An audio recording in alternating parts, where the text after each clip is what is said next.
Funding for this program is provided by... Additional funding provided by...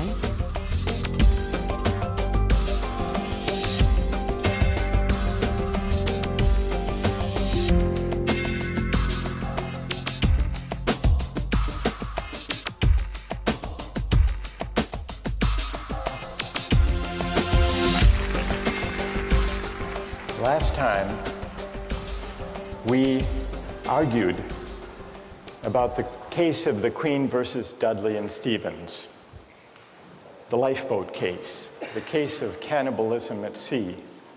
And with the arguments about the lifeboat in mind, the arguments for and against what Dudley and Stevens did in mind, let's turn back to the philosophy, the utilitarian philosophy of Jeremy Bentham. Bentham was born in England in 1748. At the age of 12, he went to Oxford. At 15, he went to law school. He was admitted to the bar at age 19, but he never practiced law. Instead, he devoted his life to jurisprudence and moral philosophy. Last time, we began to consider Bentham's version of utilitarianism. The main idea is simply stated, and it's this. The highest principle of morality, whether personal or political morality, is to maximize the general welfare, or the collective happiness, or the overall balance of pleasure over pain. In a phrase, maximize utility. Bentham arrives at this principle by the following line of reasoning. We're all governed by pain and pleasure. They are our sovereign masters, and so any moral system has to take account of them. How best to take account? By maximizing. And this leads to the principle of the greatest good for the greatest number. What exactly should we maximize? Bentham tells us happiness, or more precisely, utility. Maximizing utility is a principle not only for individuals, but also for communities and for legislators. What, after all, is a community? Bentham asks. It's the sum of the individuals who comprise it. And that's why, in deciding the best policy, in deciding what the law should be, in deciding what's just, citizens and legislators should ask themselves the question, if we add up all of the benefits of this policy and subtract all of the costs, the right thing to do is the one that maximizes the balance of happiness over suffering. That's what it means to maximize utility. Now, today, I want to see whether you agree or disagree with it. And it often goes, this utilitarian logic, under the name of cost-benefit analysis, which is used by companies and by governments all the time. And what it involves is placing a value, usually a dollar value, to stand for utility, on the costs and the benefits of various proposals. Recently in the Czech Republic, there was a proposal to increase the excise tax on smoking. Philip Morris, the tobacco company, does huge business in the Czech Republic. They commissioned a study, a cost-benefit analysis of smoking in the Czech Republic. And what their cost-benefit analysis found was the government gains by having Czech citizens smoke. Now, how do they gain? It's true that there are negative effects to the public finance of the Czech government because there are increased healthcare costs for people who develop smoking-related diseases. On the other hand, there were positive effects, and those were added up on the other side of the ledger.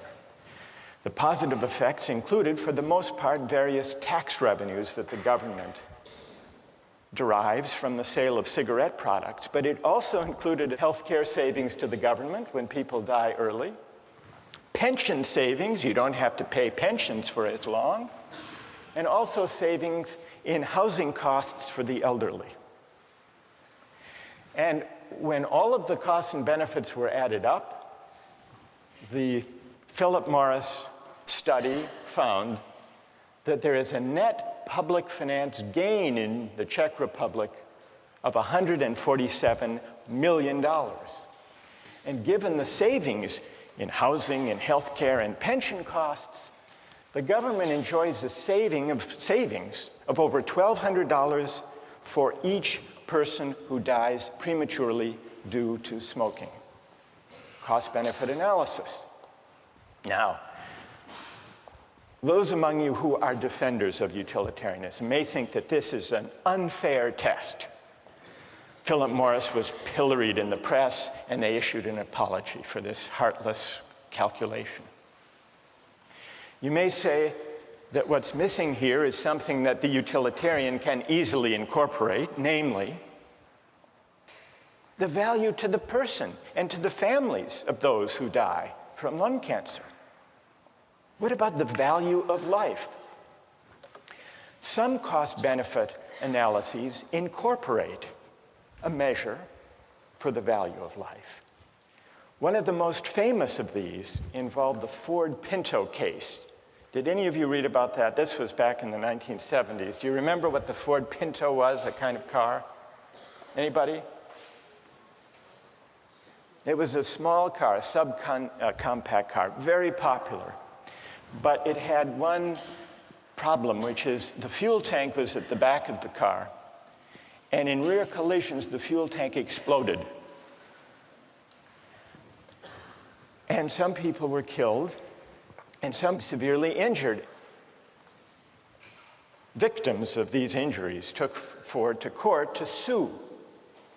And in the court case, it turned out that Ford had long since known about the vulnerable fuel tank and had done a cost-benefit analysis to determine whether it would be worth it to put in a special shield that would protect the fuel tank and prevent it from exploding. They did a cost-benefit analysis. The cost per part to increase the safety of the Pinto, they calculated at $11 per part. And this was the cost-benefit analysis that emerged in the trial. $11 per part at 12.5 million cars and trucks came to a total cost of $137 million to improve the safety. But then they calculated the benefits of spending all this money on a safer car, and they counted 180 deaths, and they assigned a dollar value, $200,000 per death. 180 injuries, $67,000. And then the cost to repair, the replacement cost for 2,000 vehicles that would be destroyed without the safety device, $700 per vehicle. So the benefits turned out to be only $49.5 million, and so they didn't install the device. Needless to say, when this memo of the Ford Motor Company's cost-benefit analysis came out in the trial, it appalled the jurors who awarded a huge settlement. Is this a counterexample to the utilitarian idea of calculating? Because Ford included a measure of the value of life. Now, who here wants to defend cost-benefit analysis from this apparent counterexample? Who has a defense? Or do you think this completely destroys the whole utilitarian calculus? Yes? Okay, well, I think that, once again, they've made the same mistake the previous case did, that they assigned a dollar value to human life. And once again, they failed to take account things like suffering and emotional losses by the families. I mean, families lost earnings, but they also lost a loved one, and that is more valued than $200,000. Right. And wait. That's good. What's your name? Julia Roto. So if 200,000, Julie, is too low a figure because it doesn't include the loss of a loved one and the loss of those years of life, what do you think would be a more accurate number? I don't believe I could give a number. I think that this sort of analysis shouldn't be applied to issues of human life. I think it can't be used monetarily. So they didn't just put too low a number, Julie says. They were wrong to try to put any number at all. All right, let's hear someone who... You have to adjust for inflation.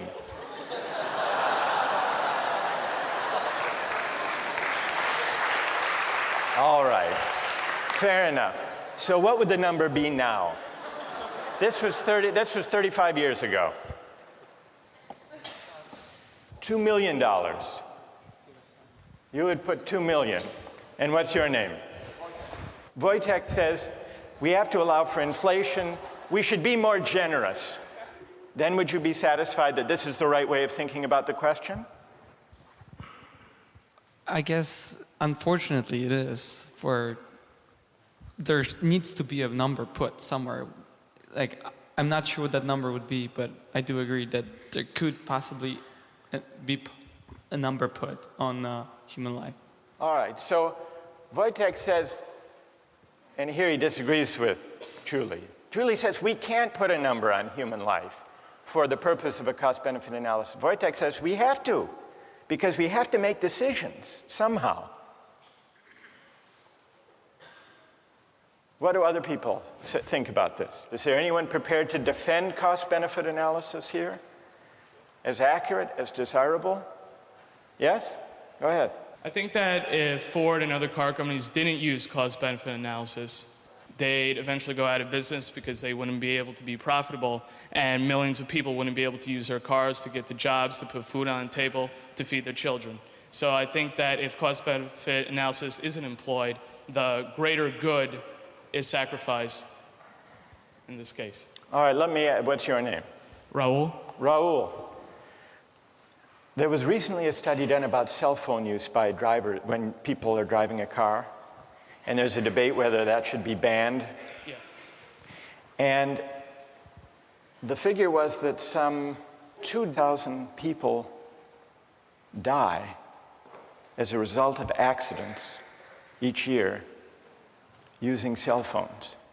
And yet, the cost-benefit analysis, which was done by the Center for Risk Analysis at Harvard, found that if you look at the benefits of the cell phone use and you put some value on the life, it comes out about the same because of the enormous economic benefit of enabling people to take advantage of their time, not waste time, be able to make deals and talk to friends and so on while they're driving. Doesn't that suggest that it's a mistake to try to put monetary figures on questions of human life?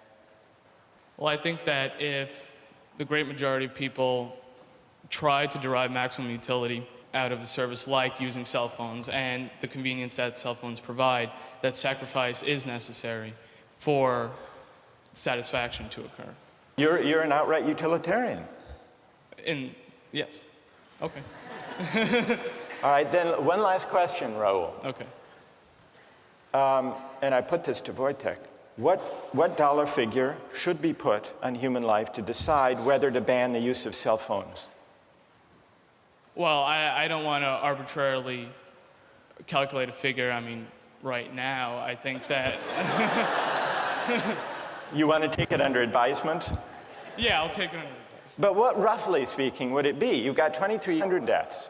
Okay. You've got to assign a dollar value to know whether you want to prevent those deaths by banning the use of cell phones in cars. Okay. So, what would your hunch be? How much? $1 million? $2 million? $2 million was Wojtek's figure. Yeah. Is that about right? Maybe $1 million. $1 million? Yeah. You know, that's good. Thank you. Okay. So these are some of the controversies that arise these days from cost-benefit analysis, especially those that involve placing a dollar value on everything to be added up.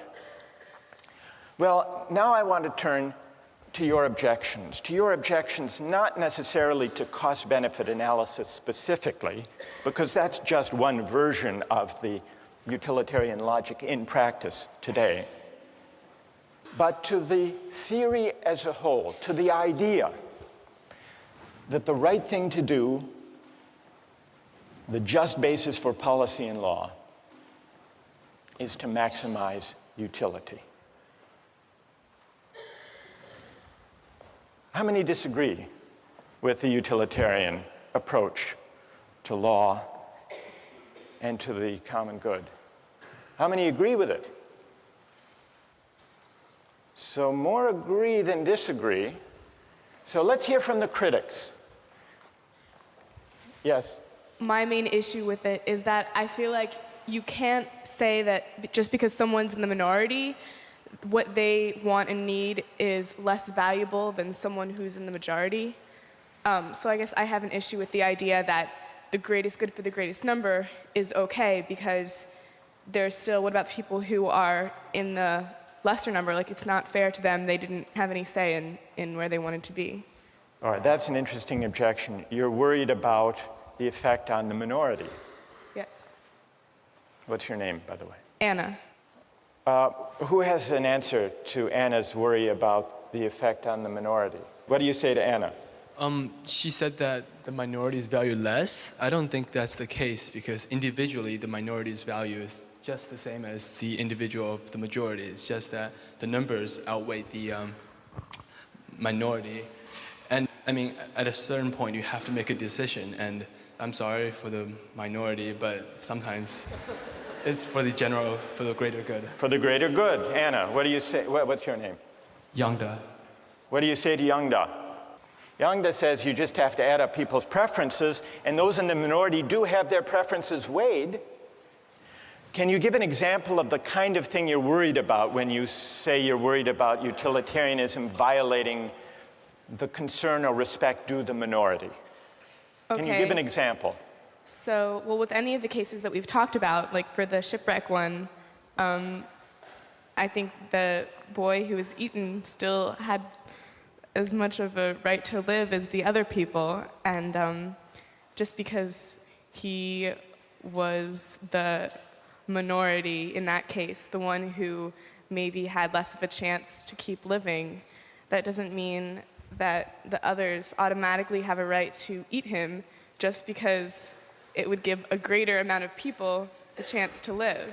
So there may be certain rights that the minority members have, that the individual has, that shouldn't be traded off for the sake of utility? Yes. Yes, Anna? Yonda, this would be a test for you. Back in ancient Rome, they threw Christians to the lions in the Colosseum for sport. If you think how the utilitarian calculus would go. Yes, the Christian thrown to the lion suffers enormous, excruciating pain. But look at the collective ecstasy of the Romans. Yonda. Well, in that time, I don't, in modern day of time, to value to give a number to the happiness given to the people watching, I don't think any policymaker would say the pain of one person, of the suffering of one person is much, in comparison to the happiness gained. No, but you have to admit that if there were enough Romans delirious enough with happiness, it would outweigh even the most excruciating pain of a handful of Christians thrown to the lion. So we really have here two different objections to utilitarianism. One has to do with whether utilitarianism adequately respects individual rights or minority rights, and the other has to do with the whole idea of aggregating utility or preferences or values is it possible to aggregate all values to translate them into dollar terms? There was, in the 1930s, a psychologist who tried to address this second question. He tried to prove what utilitarianism assumes, that it is possible to translate all goods, all values, all human concerns into a single uniform measure.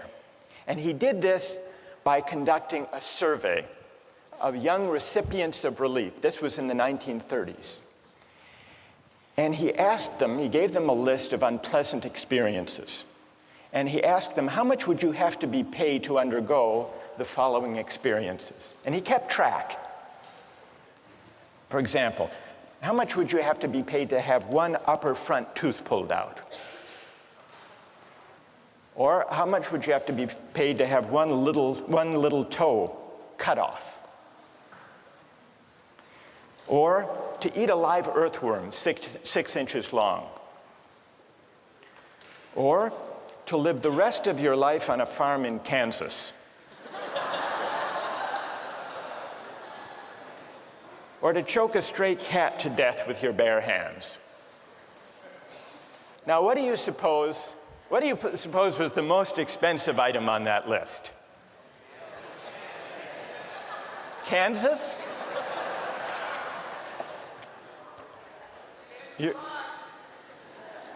You're right, it was Kansas. For Kansas, people said they'd have to be paid $300,000.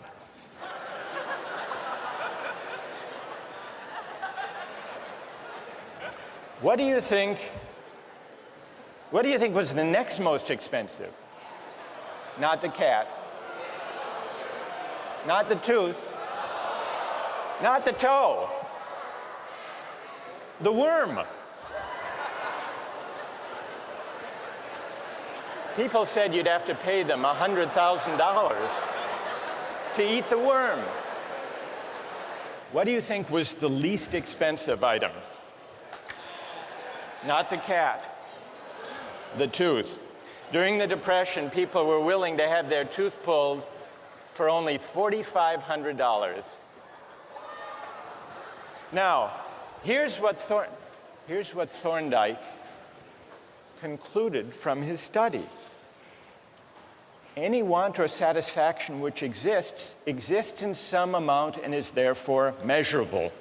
The life of a dog or a cat or a chicken consists of appetites, cravings, desires, and their gratifications. So does the life of human beings, though the appetites and desires are more complicated. But what about Thorndike's study? Does it support Bentham's idea that all goods, all values can be captured according to a single uniform measure of value? Or does the preposterous character of those different items on the list suggest the opposite conclusion, that maybe, whether we're talking about life or Kansas or the worm, maybe the things we value and cherish can't be captured according to a single uniform measure of value? And if they can't, what are the consequences for the utilitarian theory of morality? That's a question we'll continue with next time.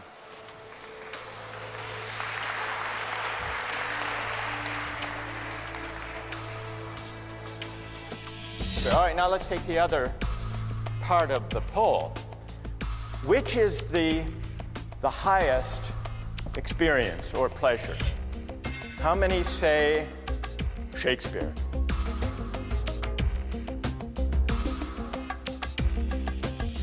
How many say Fear Factor?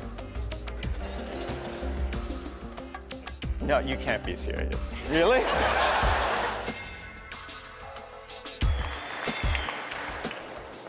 Last time we began to consider some objections to Jeremy Bentham's version of utilitarianism. People raised two objections in the discussion we had. The first was the objection, the claim, that utilitarianism, by concerning itself with the greatest good for the greatest number, fails adequately to respect individual rights. Today we have debates about torture and terrorism. Suppose a suspected terrorist was apprehended on September 10th, and you had reason to believe that the suspect had crucial information about an impending terrorist attack that would kill over 3,000 people, and you couldn't extract the information. Would it be just to torture the suspect to get the information? Or do you say, no, there is a categorical moral duty of respect for individual rights? In a way, we're back to the questions we started with about trolley cars and organ transplants. So that's the first issue. And you remember we considered some examples of cost-benefit analysis. But a lot of people were unhappy with cost-benefit analysis when it came to placing a dollar value on human life. And so that led us to the second objection. It questioned whether it's possible to translate all values into a single uniform measure of value.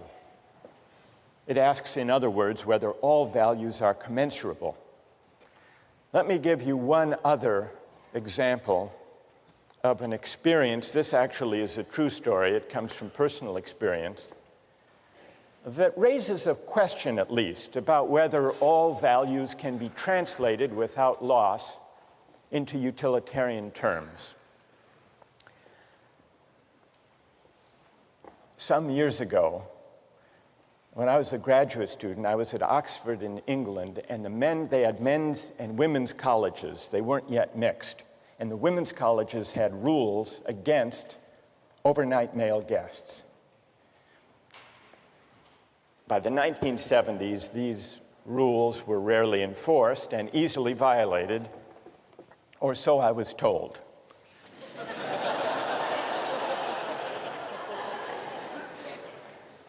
By the late 1970s, when I was there, pressure grew to relax these rules, and it became the subject of debate among the faculty at St. Anne's College, which was one of these all-women's colleges.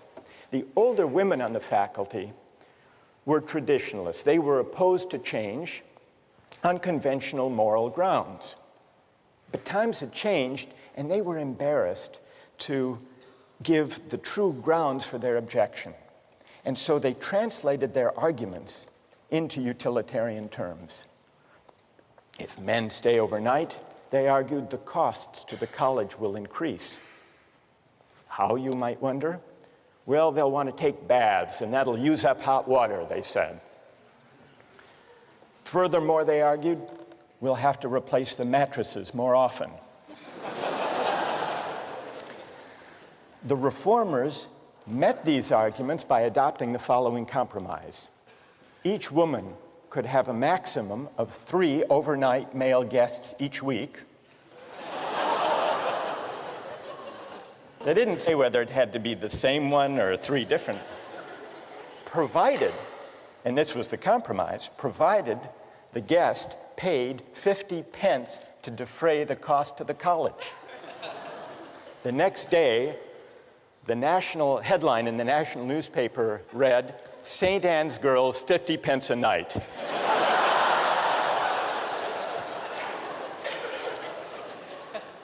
Another illustration of the difficulty of translating all values, in this case a certain idea of virtue, into utilitarian terms. So that's all to illustrate the second objection to utilitarianism, at least the part of that objection that questions whether utilitarianism is right to assume that we can assume the uniformity of value, the commensurability of all values, and translate all moral considerations into dollars or money. But there is a second aspect to this worry about aggregating values and preferences.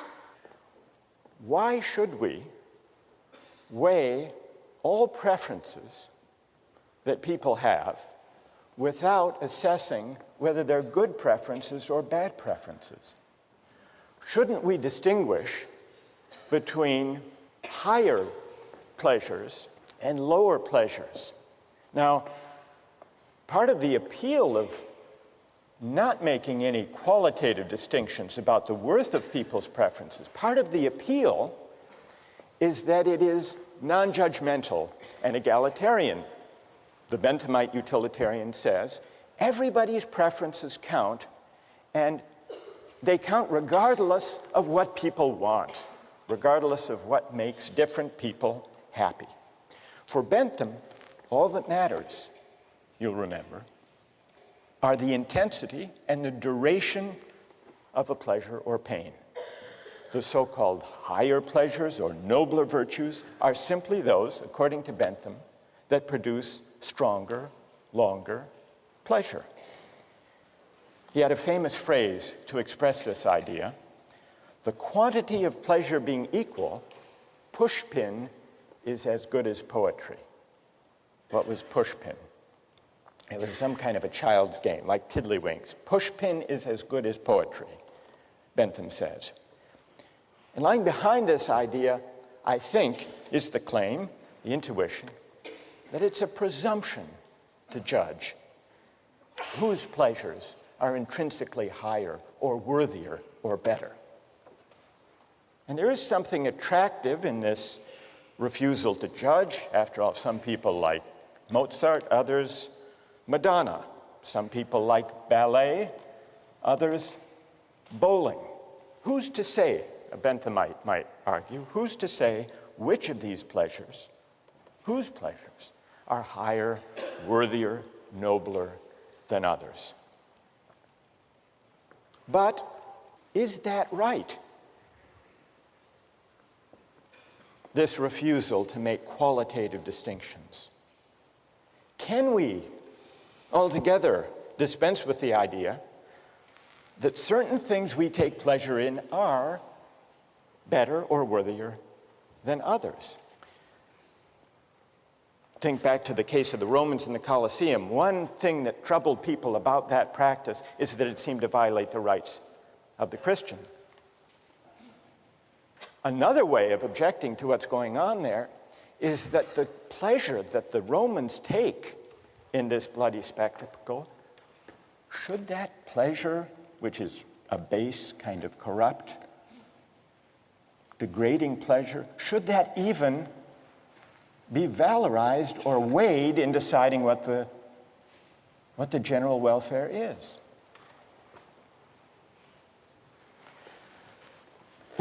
So here are the objections to Bentham's utilitarianism. And now we turn to someone who tried to respond to those objections, a later-day utilitarian, John Stuart Mill. So what we need to examine now is whether John Stuart Mill had a convincing reply to these objections to utilitarianism. John Stuart Mill was born in 1806. His father, James Mill, was a disciple of Bentham's. And James Mill set about giving his son, John Stuart Mill, a model education. He was a child prodigy, John Stuart Mill. He knew Greek at the age of 3, Latin at 8, and age 10, he wrote a history of Roman law. At age 20, he had a nervous breakdown. This left him in a depression for 5 years. But at age 25, what helped lift him out of this depression is that he met Harriet Taylor.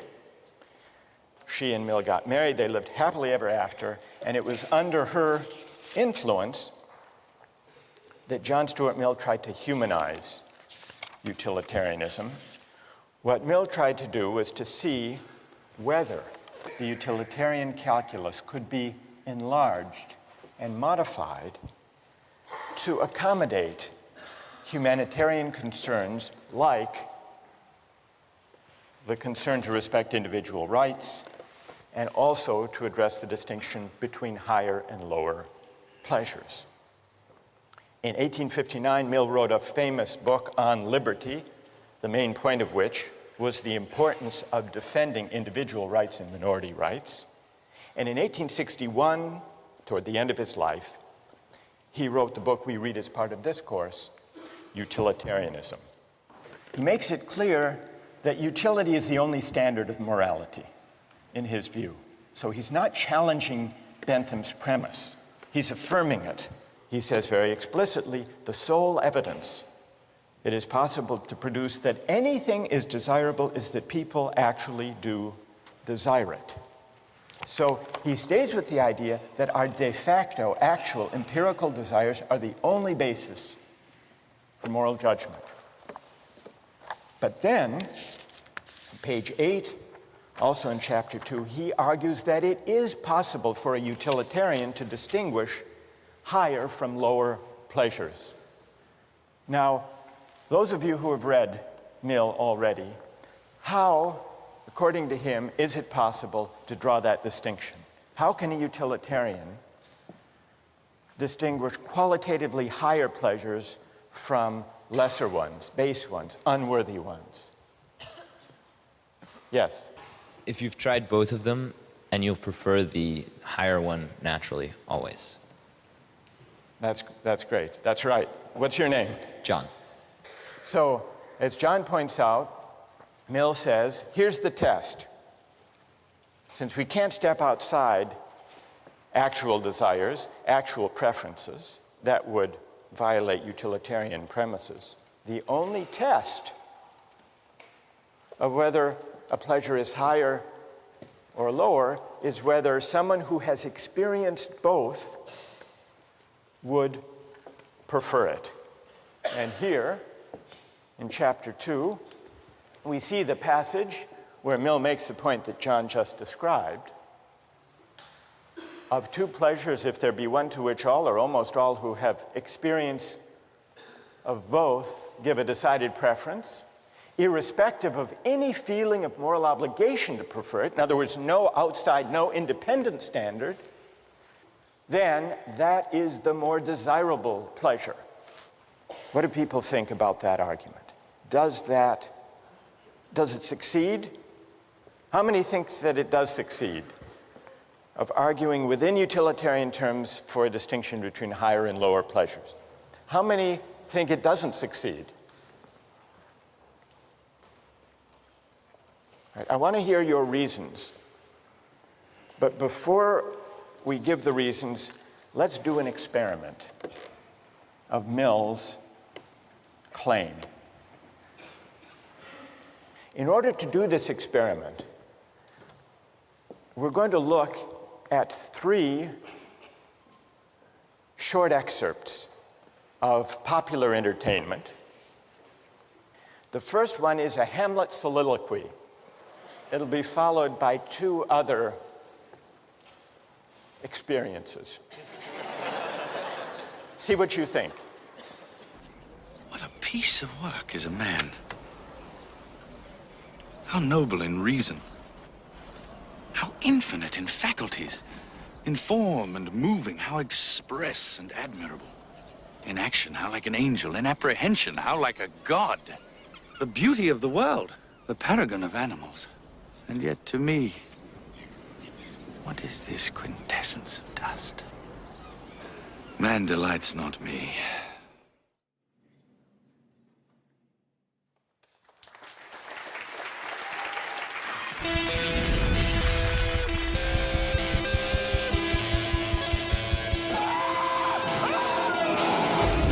Imagine a world where your greatest fears become reality. Ah, they're flashing me!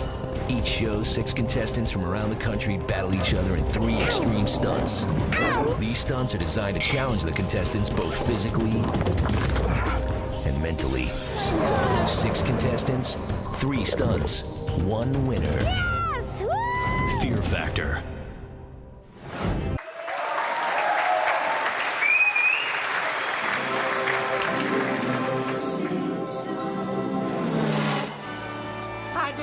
Pedal to the metalophiles. Landers, since when do you like anything cool? Well, I don't care for the speed, but I can't get enough of that safety gear. Helmets, roll bars, caution flags. I like the fresh air and looking at the poor people in the infield. Dang, Cletus, why'd you have to park by my parents? Now, honey, these my parents, too.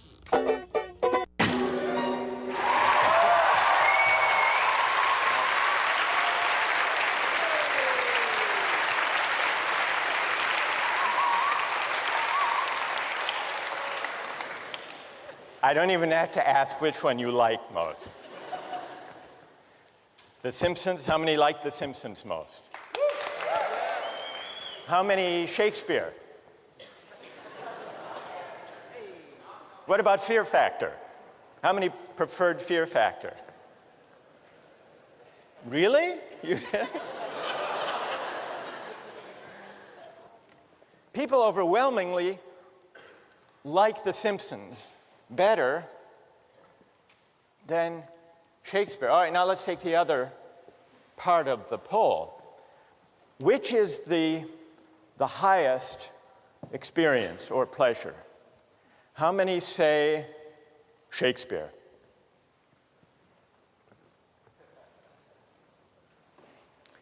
How many say Fear Factor? No, you can't be serious. Really? What? All right, go ahead. You can say. I found that one the most entertaining. I know, but which do you think was the worthiest, the noblest experience? I know you found it the most entertaining. If something is good just because it is pleasurable, what does it matter whether you have sort of an abstract idea of whether it is good by someone else's sense or not? All right, so you come down in the straight Benthamite side. Who's to judge? And why should we judge? Apart from just registering and aggregating de facto preferences. All right, that's fair enough. What's your name? Nate? Okay, fair enough. All right, so how many think The Simpsons is actually, apart from liking it, is actually the higher experience? Higher than Shakespeare. All right, let's see the vote for Shakespeare again. How many think Shakespeare is higher? All right, so why is it? Ideally, I'd like to hear from someone. Is there someone who thinks Shakespeare is highest, but who preferred watching The Simpsons? Yes? Like, I guess just sitting watching The Simpsons, it's entertaining because they make jokes and they make us laugh, but like, someone has to tell us that Shakespeare was this great writer. We had to be taught how to read him, how to understand him. We had to be taught how to kind of take in Rembrandt, how to analyze a painting. Well, what's your name? Anisha.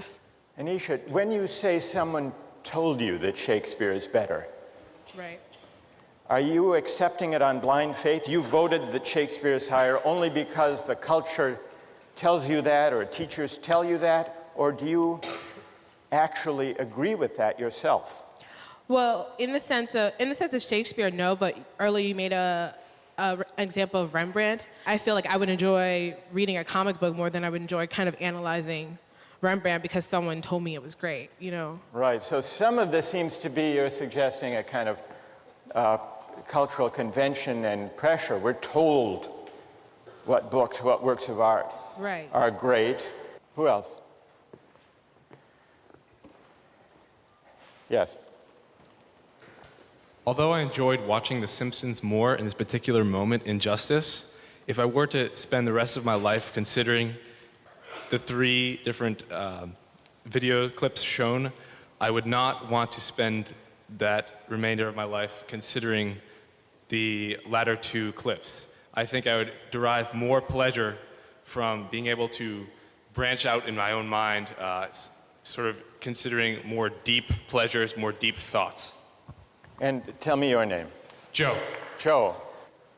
So if you had to spend the rest of your life on a farm in Kansas with only Shakespeare or the collected episodes of The Simpsons, you would prefer Shakespeare? What do you conclude from that about John Stuart Mill's test? That the test of a higher pleasure is whether people who have experienced both prefer it. Can I cite another example briefly? Yeah? In neurobiology last year, we were told of a rat who was tested a particular center in the brain where the rat was able to stimulate its brain and cause itself intense pleasure repeatedly. The rat did not eat or drink until it died. So the rat was clearly experiencing intense pleasure. Now, if you ask me right now if I would rather experience intense pleasure or have a full lifetime of higher pleasure, I would consider intense pleasure to be low pleasure. I would right now enjoy intense pleasure. But, yes, I would. I certainly would.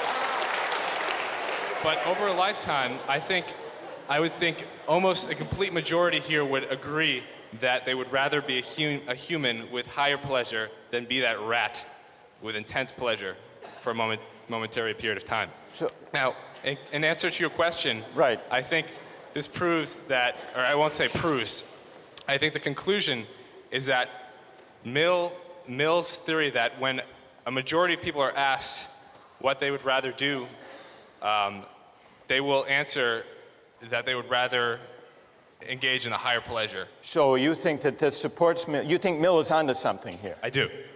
All right. Is there anyone who disagrees with Joe and who thinks that our experiment disproves Mill's test, shows that that's not an adequate way, that you can't distinguish higher pleasures within the utilitarian framework? Yes? If whatever is good is truly just whatever people prefer, it's truly relative and there's no objective definition, then there will be some society where people prefer Simpsons more. Anyone can appreciate The Simpsons, but I think it does take education to appreciate Shakespeare as much. All right, you're saying it takes education to appreciate higher things. Mill's point is that the higher pleasures do require cultivation and appreciation and education. He doesn't dispute that.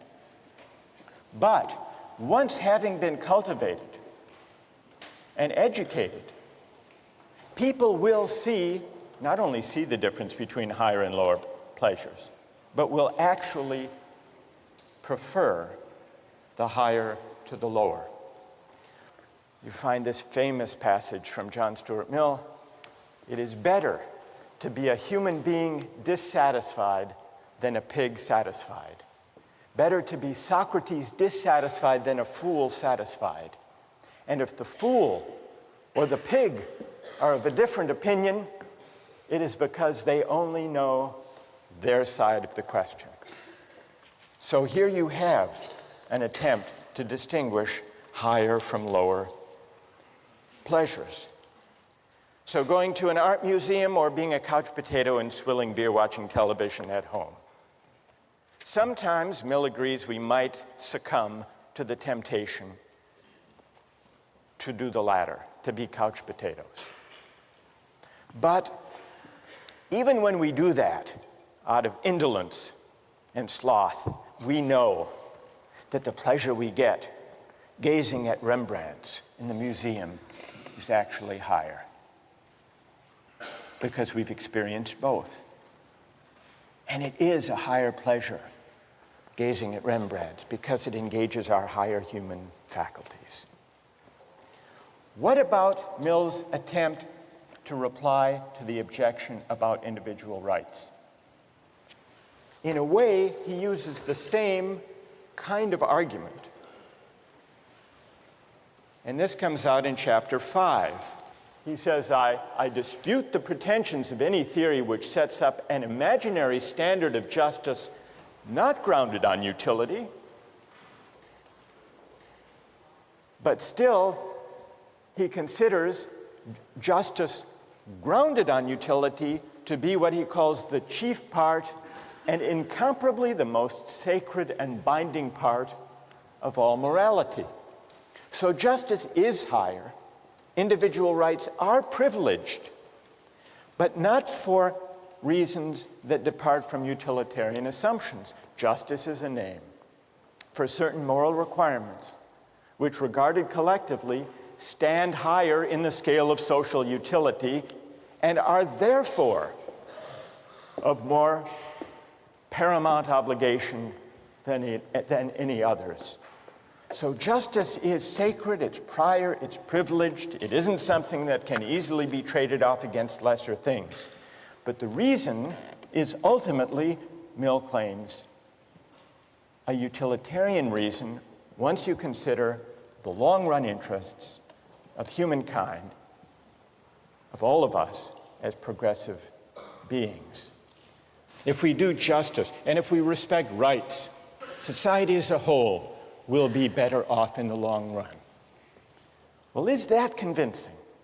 Or is Mill actually, without admitting it, stepping outside utilitarian considerations in arguing for qualitatively higher pleasures and for sacred or specially important individual rights? We haven't fully answered that question, because to answer that question in the case of rights and justice will require that we explore other ways, non-utilitarian ways of accounting for the basis of rights, and then asking whether they succeed.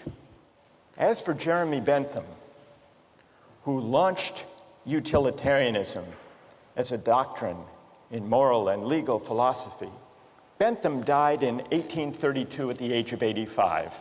But if you go to London, you can visit him today, literally. He provided in his will that his body be preserved, embalmed, and displayed in the University of London, where he still presides in a glass case with a wax head, dressed in his actual clothing. You see, before he died, Bentham addressed himself to a question consistent with his philosophy. Of what use could a dead man be to the living? One use, he said, would be to make one's corpse available to the study of anatomy.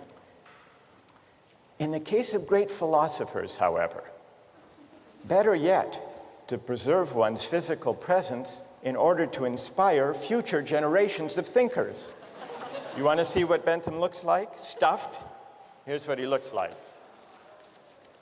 There he is.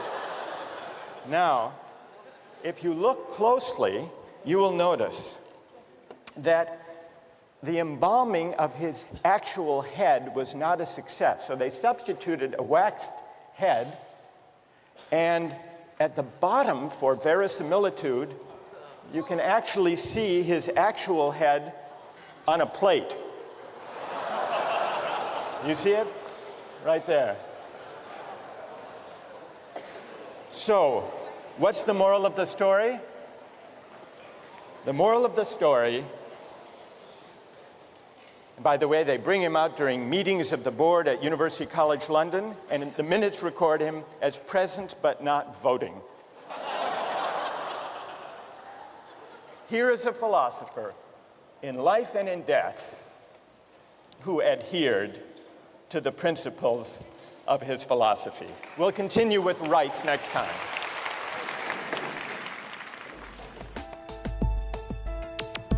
Don't miss the chance to interact online with other viewers of Justice. Join the conversation, take a pop quiz, watch lectures you've missed, and learn a lot more. Visit justiceharvard.org. It's the right thing to do.